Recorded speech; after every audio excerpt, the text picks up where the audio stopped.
Chers auditeurs, soyez les bienvenus sur RCF Marne-Ardenne. Ici Lydie Rahar-Etienne. Voici venue l'heure du culte protestant. Je m'appelle Lydie Simone Rahar-Etienne et je suis membre de l'Église protestante unie de Reims-Épernay.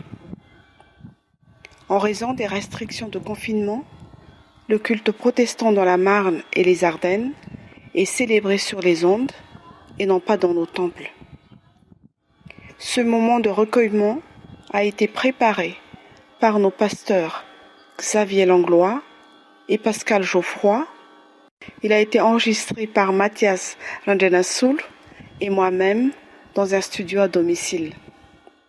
Les techniciens de RCF le diffusent sur les ondes, non à partir de leurs studios qui sont fermés, mais à distance. Qu'ils soient ici chaleureusement remerciés pour leur aide précieuse. Les cantiques sont accompagnés par les familles Pogois, la 900, avec l'appui du groupe de louanges du Temple de Reims, ainsi que Dorothée Vettel à l'orgue, qu'il en soit aussi chaleureusement remercié.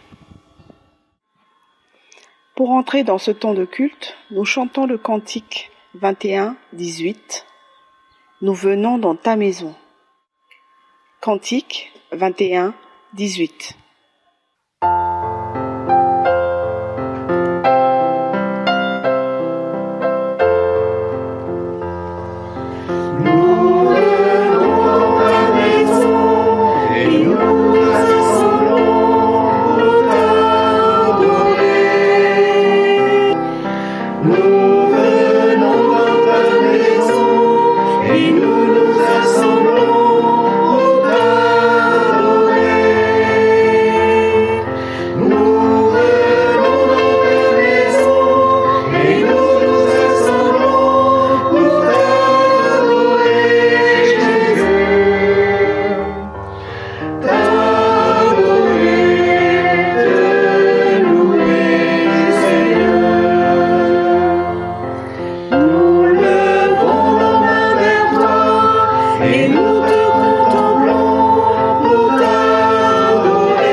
Nous sommes le 3e dimanche de Pâques.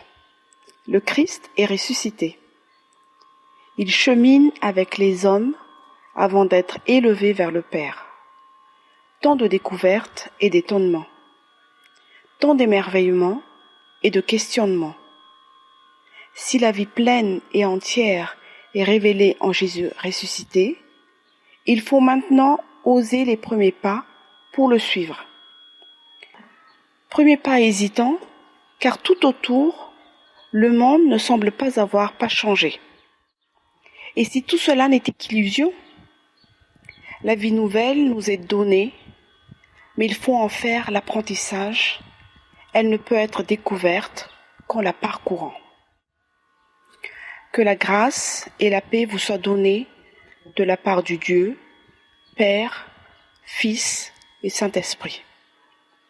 Le Dieu nous a fait renaître en son Fils au dimanche de Pâques, nous entoure de sa sollicitude. Sa parole est notre pain, son esprit est notre force, son amour, notre raison d'être. Soyons joyeux et chantons-le de tout notre cœur. Pour ceux qui ont chez eux un recueil de cantiques, nous chantons le psaume 89. Je louerai ton amour et ta fidélité, les strophes 1 et 4. Cantique, psaume 89, strophes 1 et 4.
Nous nous réjouissons d'être un peuple vainqueur par le Fils de David, le roi ton serviteur. Tu as promis, Seigneur, malgré ce que nous sommes, de faire triompher ta loi parmi les hommes. Tu as dit en tout temps, fidèle à ma promesse. Mon amour guidera les pas de leur faiblesse. Cette vie nouvelle nous est offerte par la foi en Jésus-Christ, mort et ressuscité. Bien des prophètes, dans l'histoire d'Israël, en ont eu l'intuition. Parce qu'ils l'ont pressenti, ils l'ont annoncé dans des mots évocateurs et propres à faire naître le désir. Je vous propose d'entendre un de ces textes. Qu'en l'écoutant, nous puissions tous être renouvelés dans ce désir, vivre de la vie du ressuscité. Nous lisons dans le livre du prophète Ézéchiel, au chapitre 36. Je vous retirerai d'entre les nations, je vous rassemblerai de tous les pays, et je vous ramènerai sur votre territoire. Je ferai sur vous l'aspersion d'une eau pure, et vous serez purifiés. Je vous purifierai de toutes vos souillures et de toutes vos idoles. Je vous donnerai un cœur nouveau, et je mettrai en vous un esprit nouveau. J'ôterai de votre chair le cœur de pierre, et je vous donnerai un cœur de chair. Je mettrai mon esprit en vous, et je ferai que vous suivez mes prescriptions et pratiquiez mes ordonnances. Vous habiterez le pays que j'ai donné à vos pères, et vous serez mon peuple, et je serai votre Dieu. Nous prions. Seigneur, notre Dieu, en dépit du confinement et de l'isolement, nous pouvons dire par la foi et dans l'esprit que nous sommes rassemblés intimement et véritablement. Oui, nous voici rassemblés en ton nom, et tu nous parles d'une eau qui purifie, d'un cœur renouvelé, du don de ton esprit, d'un pays à habiter. Louange à toi pour cette promesse d'une eau pure, l'eau de notre baptême, le puits de ta parole, la source qui désaltère, l'eau vive qui nous console. Louange à toi pour ce cœur nouveau que tu mets en nous, un cœur de chair, au cœur de notre foi, un cœur qui espère, un cœur qui croit. Louange à toi pour ton Fils ressuscité qui nous éclaire et nous conduit. Il guide nos pas, il éclaire nos nuits, il nous montre la voie et renouvelle nos vies. Louange à toi pour ce pays que tu nous donnes, le pays de ton espérance, un pays à habiter, pays de la confiance et de la fraternité. Louange à toi parce que tu fais de nous un peuple de frères, vivant de l'Évangile, peuple qui espère, même dans son exil. Continuons notre louange en chantant le cantique 43-14.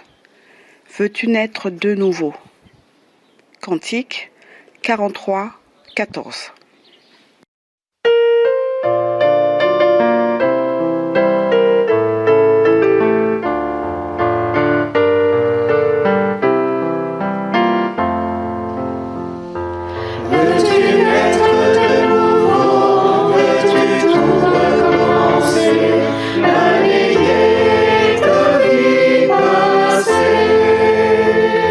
C'est un don venu d'en haut par Jésus.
Seigneur, nous venons de chanter notre désir de vivre en nouveauté. De cette nouveauté que permet l'œuvre que tu as accomplie à la croix. Cette œuvre de salut, de grâce, de restauration, de consolation. Cette vie nouvelle est possible, car aujourd'hui encore, comme chaque jour, tu nous appelles. Qu'en lisant la Bible, nous puissions reconnaître cette voix divine qui nous arrache à nos déterminismes, à nos enlisements, à tout ce qui en nous est mort. Qu'en recevant ta parole, nous puissions renaître dans ta volonté. Amen. Dans l'évangile de Luc, nous lisons au chapitre 24, les versets 13 à 32. Et voici que, ce même jour, 2 d'entre eux se rendaient à un village du nom d'Emmaüs, à 2 heures de marche de Jérusalem. Ils parlaient entre eux de tous ces événements. Or, comme ils parlaient et discutaient ensemble, Jésus lui-même les rejoignit et fit route avec eux, mais leurs yeux étaient empêchés de le reconnaître. Il leur dit : « Quels sont ces propos que vous échangez en marchant ? » Alors ils s'arrêtèrent, l'air sombre. L'un d'eux, nommé Cléopas, lui répondit : « Tu es bien le seul à séjourner à Jérusalem, qui n'ait pas appris ce qui s'est passé ces jours-ci. »« Quoi donc ? leur dit-il. Ils lui répondirent : « Ce qui concerne Jésus de Nazareth, qui fut un prophète puissant, en action et en parole, devant Dieu et devant tout le peuple. Comment nos grands prêtres et nos chefs l'ont livré pour être condamnés à mort et l'ont crucifié. Et nous espérions qu'il était celui qui allait délivrer Israël. Mais en plus de tout cela, voici le 3e jour que ces faits se sont passés. Toutefois, quelques femmes qui sont des nôtres nous ont bouleversés. S'étant rendues de grand matin au tombeau et n'ayant pas trouvé son corps, elles sont venues dire qu'elles ont même eu la vision d'anges qui le déclarent vivant. Quelques-uns de nos compagnons sont allés au tombeau et ce qu'ils ont trouvé était conforme à ce que les femmes avaient dit. Mais lui, ils n'ont pas vu. Et lui leur dit : Esprit sans intelligence, cœur lent à croire tout ce qu'ont déclaré les prophètes. Ne fallait-il pas que le Christ souffrit comme cela et qu'il entrât dans sa gloire ? Et commençant par Moïse et par tous les prophètes, il leur expliqua dans toutes les Écritures ce qui le concernait. Ils approchèrent du village où il se rendait, et lui fit mine d'aller plus loin. Ils le pressèrent en disant : « Reste avec nous, car le soir vient, et la journée déjà est avancée. » Et il entra pour rester avec eux. Or, quand il se fut mis à table avec eux, il prit le pain, prononça la bénédiction, le rompit et le leur donna. Alors leurs yeux furent ouverts, et ils le reconnurent, puis il leur devint invisible. Et ils se dirent l'un à l'autre : Notre cœur ne brûlait-il pas en nous, tandis qu'il nous parlait en chemin et nous ouvrait les Écritures ? Tout commence et tout finit par une absence, celle de Jésus-Christ. En effet, le récit commence en nous décrivant ces 2 disciples qui marchent sans Jésus, et il se termine par cette marche qui reprend, tandis que Jésus a disparu. Évidemment, ces 2 marches n'ont rien de commun car, entre elles, il s'est passé quelque chose de capital. Christ s'est révélé à ces marcheurs qui ont ainsi pris conscience que leur chemin était béni, qu'ils étaient accompagnés par le Christ. Jésus a rompu le pain. Jésus se révèle dans les brèches de l'existence comme dans les brèches de son corps crucifié, mais il se révèle comme celui qui bénit et qui dévoile l'horizon et le présent de la grâce, par-delà la dureté du monde réel. Les disciples d'Emmaüs viennent de naître à la foi. Ils ont découvert l'Emmanuel, Dieu avec nous, par Jésus-Christ. Le maître mot qu'il nous faut retenir est celui de révélation. Oui, Jésus se révèle. Et ce mot doit nous surprendre, puisqu'il se révèle à ceux qui, pourtant, le connaissaient. Comme toujours à Pâques, Jésus n'est pas reconnu, même si, évidemment, il n'a pas été oublié. C'est dire l'épaisseur du drame qui se joue dans le monde. Que ce soit la passion du Christ au Vendredi Saint, ou celle des hommes au cours de leur histoire, la souffrance est à ce point épaisse qu'elle nous cache Dieu.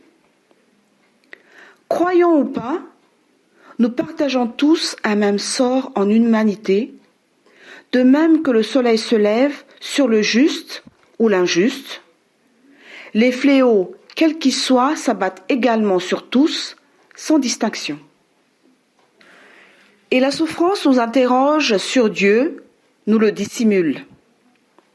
Hier, dans la Bible, Job traversait cette question. Aujourd'hui, c'est notre tour.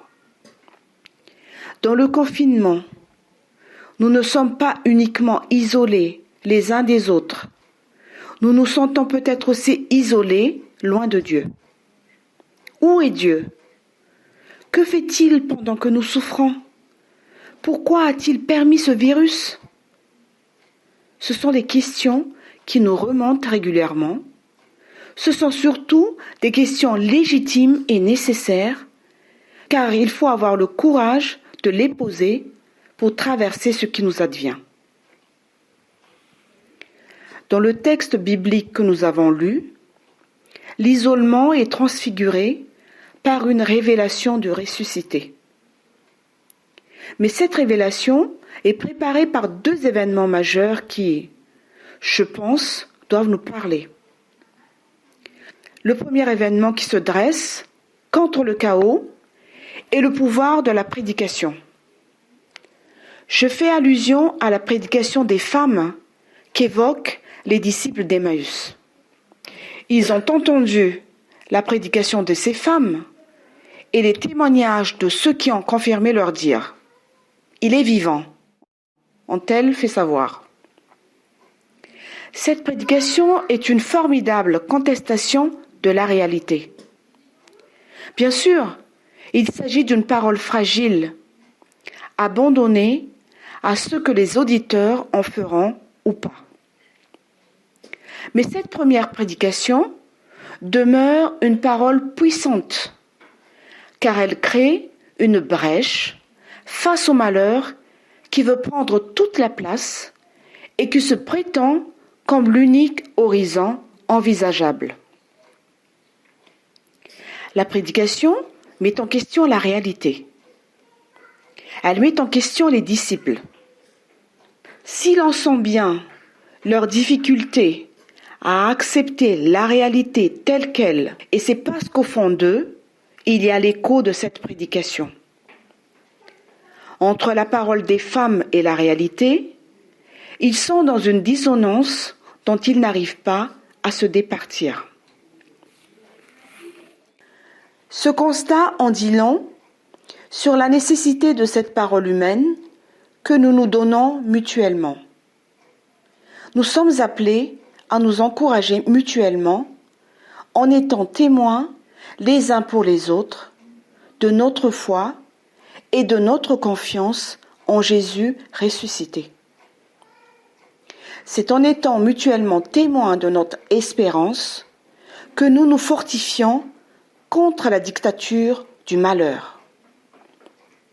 C'est en échangeant des paroles humaines, spirituelles, théologiques, que nous opérons des brèches qui laissent passer la lumière de l'espérance.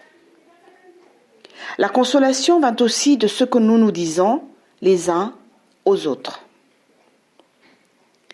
Mais cette brèche n'est pas une fin en soi, elle est un passage, ce mot qui traduit celui de Pâques d'ailleurs. Passage pour le Christ qui vient au-devant de ces hommes, enlisés dans leurs questions irrésolues. Mais une venue qui se fait d'abord discrète. Jésus, avant de se dévoiler, commence par relire les Écritures avec les pèlerins pour leur expliquer tout ce qui, en elles, le concernait. Jésus approche ces hommes au travers d'une parole qu'ils connaissent bien, la parole qui leur vient de Moïse et des prophètes. Il les rejoint dans une mémoire commune, l'espérance qui a nourri le peuple d'Israël. Ce travail de mémoire et de relecture est d'une importance capitale parce qu'il ne s'agit pas de la mémoire de l'historien, mais seul d'un peuple qui espère et qui pense son destin comme orienté par Dieu, porté par sa volonté et gardé dans sa grâce. C'est une mémoire militante car elle retient la parole de ceux qui ont fait le choix de suivre le Seigneur. Une mémoire orientée et qui fait autorité, car au-delà du simple souvenir, elle s'offre comme une injection à soi-même, faire le bon choix en suivant le Seigneur. Cette mémoire est en fait une exhortation. Jésus relie donc cette mémoire auprès des disciples, mais en l'interprétant en fonction d'un critère essentiel, celui de sa mort et de sa résurrection. Ce que Jésus dit ici, c'est que tout ce qu'Israël a espéré trouve son accomplissement et son sens dans sa mort et sa résurrection. Une relecture qui affirme finalement que toutes les souffrances et toutes les incompréhensions qui, pour nous chrétiens, sont révélées dans leur profondeur à la croix, sont promises à un dépassement, celui de la manifestation de la gloire de Jésus. Dieu conduit l'histoire des hommes vers cet unique horizon. La manifestation de son amour et de son salut en Jésus-Christ. Jésus s'ancre dans cette mémoire pieuse pour affirmer l'horizon et le présent de la grâce divine qu'il manifeste. Mais pourquoi ce détour par le passé ? Parce qu'il nous décentre. Quand ce présent de la grâce nous est difficile à percevoir, il faut alors le chercher depuis un autre lieu, depuis une autre situation. En s'inscrivant dans le témoignage d'Israël, Jésus rappelle à ses disciples leur lieu d'origine, ce lieu si lointain depuis lequel ils ont toujours été appelés. Tout à coup, ils redécouvrent qu'ils ne sont pas perdus dans un no man's land où plus rien ne fait sens, mais dans une histoire qui, entre son lieu d'origine et son accomplissement, retrouve sa cohérence. Leur cœur brûle dans la découverte que leur présent est bien ancré dans l'histoire du salut. C'est cette notion d'histoire sainte qui leur donne les moyens de pouvoir s'interpréter dans l'aujourd'hui de la grâce. En ce qui nous concerne, quelle que soit la façon dont nous vivons le confinement, nous ne pouvons nous satisfaire du temps présent. On ne peut se satisfaire d'une logique de survie qui s'en tiendrait à un « puisque je vais bien, tout va bien ». On ne peut pas non plus se satisfaire, comme je l'entends parfois, d'une poésie écologique qui penserait que le confinement ne serait pas une si mauvaise chose pour la planète. Quand même bien cela en partie vrai, la crise économique mondiale qui s'annonce sera sans précédent. Elle accentuera les souffrances, creusera les inégalités déjà là et fragilisera les plus démunis. Dire que ce lendemain va être terrible n'est ni jouer les Cassandres, ni un manque de foi, juste voir la réalité en face. Or, dans ce monde, il va falloir continuer à suivre le Christ, et pour ce faire, nous décentrer de notre présent. Il va falloir renouer avec la notion d'histoire sainte, nous structurer à partir des promesses qui nous ont été adressées, les redécouvrir comme notre lieu d'origine, comme ce point de départ qui donne sens à nos vies et les rappelle à leur finalité par-delà le temps présent. Plus que jamais, il va falloir nous recatéchiser, nous enraciner dans l'histoire des promesses pour brûler dans la promesse qui gouverne l'histoire. Christ est ressuscité. Il embrase nos cœurs dans la lecture de la Bible. C'est aussi depuis ce lieu qu'il nous rencontre et nous révèle sa gloire. Amen.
Éclairés et rassemblés par la parole de Dieu, nous affirmons notre foi.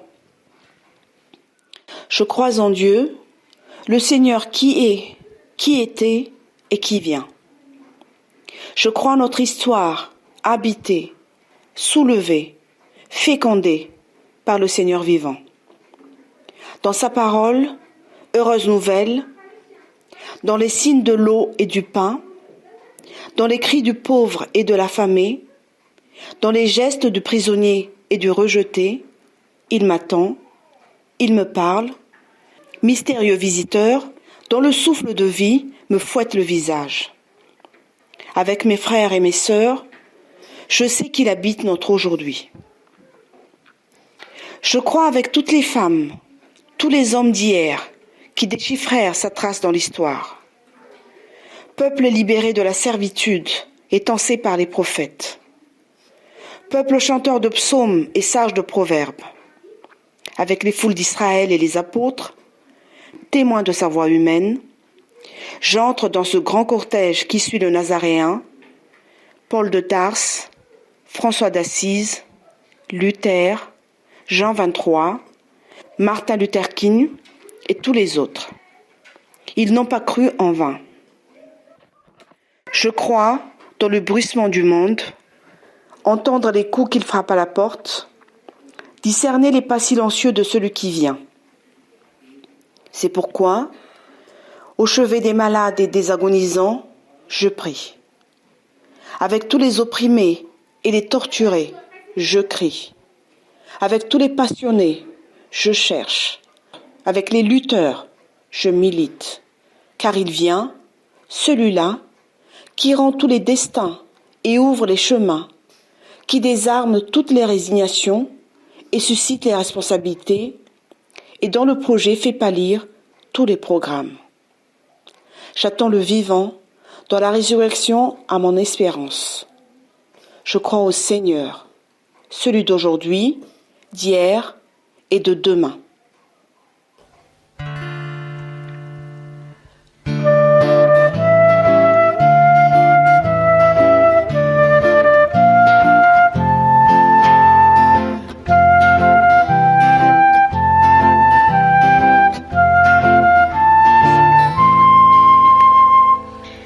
Ils ont marché au pas des siècles vers un pays de joie.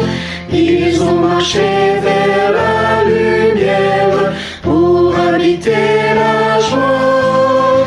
Écoute, écoute, surtout ne fais pas de bruit.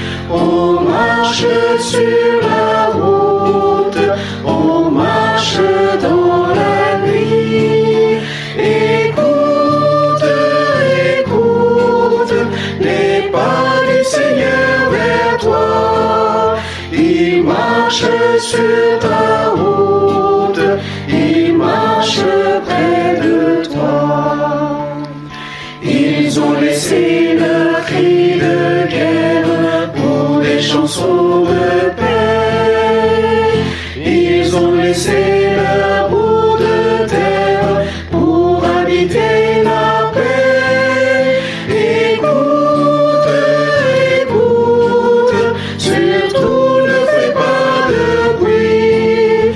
On marche sur la route, on marche dans la nuit.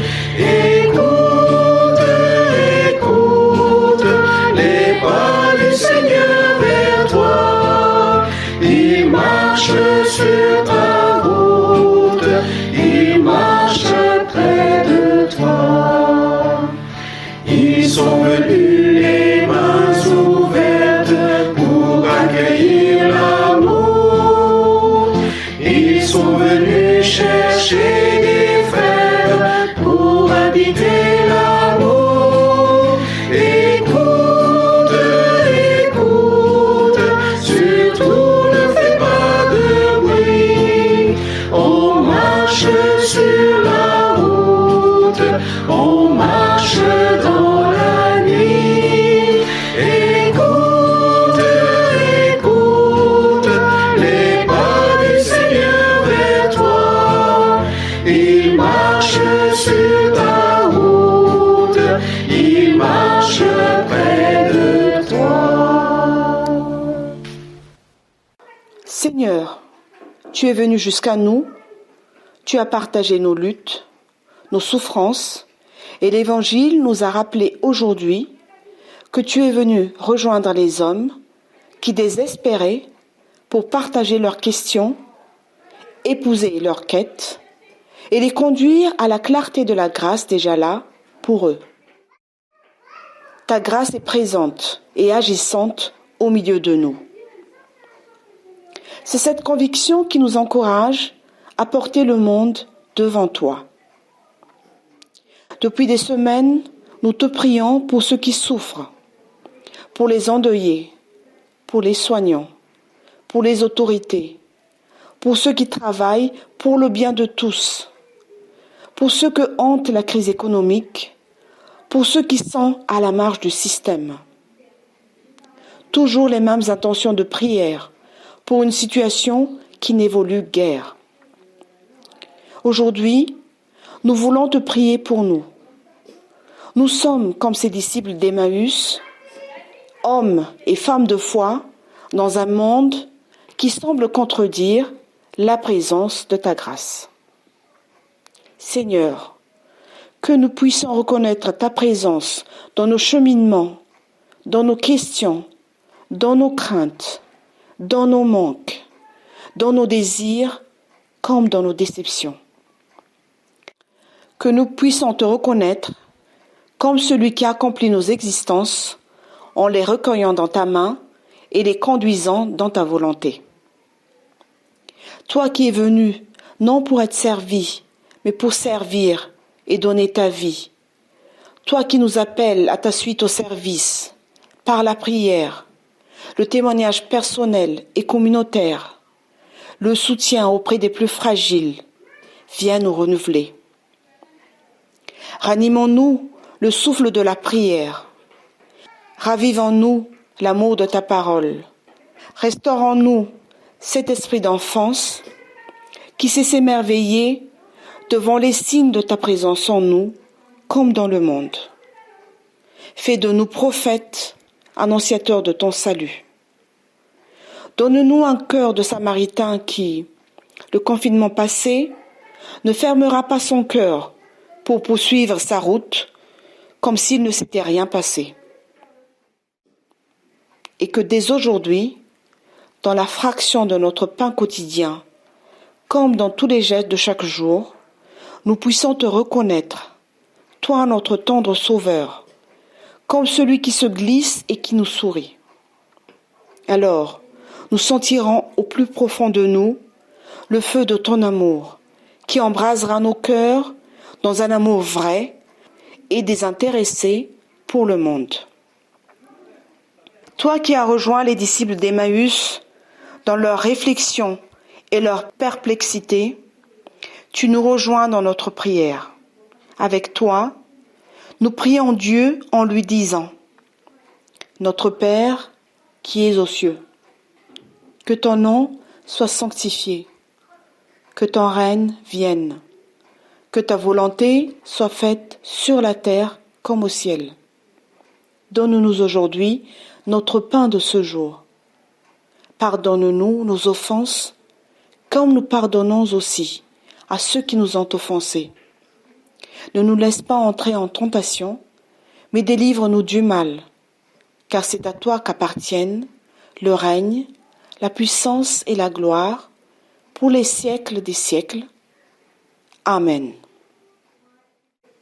Prends la route. Ne te lasse pas. Cherche et médite. Lis et prie. Dieu place en toi et dans le creux de tes mains la force, la vie, la puissance de son esprit et la joie de sa promesse. Dieu vous bénit. Que l'amour, par le Père, soit répandu en vos cœurs. Que la paix, par le Fils, naisse de votre témoignage. Que l'espérance, par l'Esprit Saint, anime votre vie. Dieu vous garde.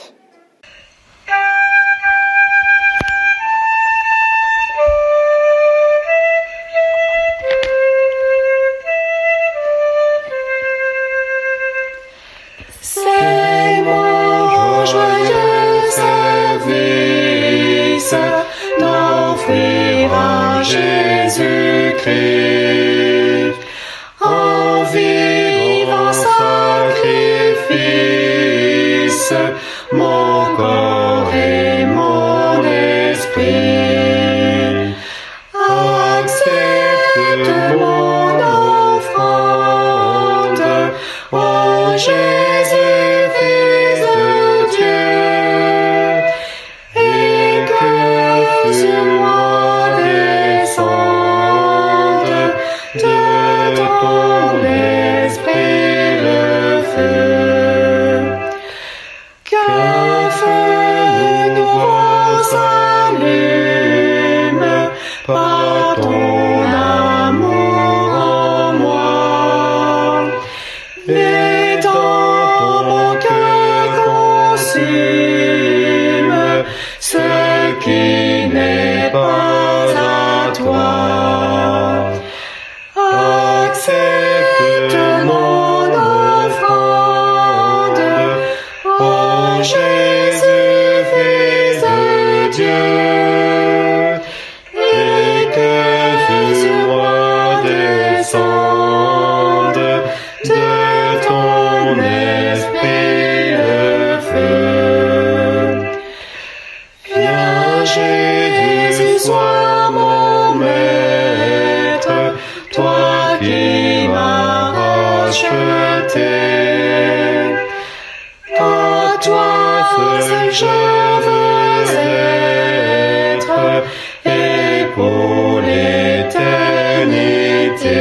sur